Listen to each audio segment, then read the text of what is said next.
оқушылар, қазір мен сендерге мынау білімнің сандығы деген әдісті пайдаланған тұрмын.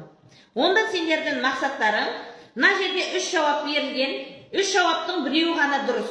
Егер сендер дұрыс тапсаңдар, таяқшаны егер дұрыс салатын болсаңдар, ол тапсырма үстіге қарай көтеріледі былайынан. Егер сендер тапсырманы дұрыс тапсырмасаңдар, таба алмасаңдар, ол бет шықпайды бері қарай.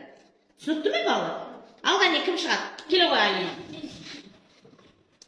Тәуелді жалғауын тап дейді. Үстелде, дүкеннен дәптерім. Қай жауап сенгі?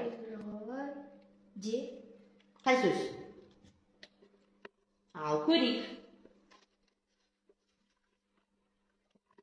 Тәуелдік жалғауы деген не? Енді көрейік Алиман жауабы. Дұрыс балалар. Шапалақта қойылар ма?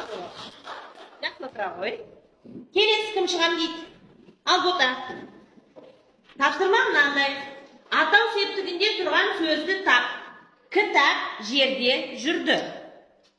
Қай нұсқан? Атау септігінде тұрған сөзді тап. Жауап дұрыс балалар. Шапалақта қоямыз. Жақсы болды. Келесі Жанерке шыға қой. Зат есімді тап. Ақ қара жүр. Ақ дейді. Тамаша балалар. Жақсы. Келесі кім шығады? Кім? Әкежан келе қой. Әкежанның сұрағы.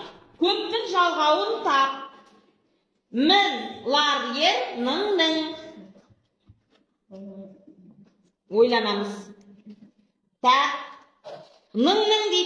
Әкежан ұстап тұр. Таяқшаны ұста. Таяқшаны ұста. Шыққан жоқ балалар.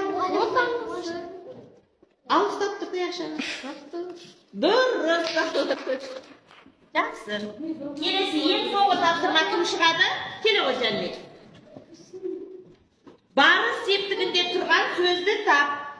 Барыс септігінде тұрған сөзді тап. Қалай? Сағатқа. Дұрыс. Дұрыс балалар. Жақсы балалар. Міне осындай әдіс тәсілмен біз әрбір сабағымызды бекітуімізге болады. Жақсы келе ме?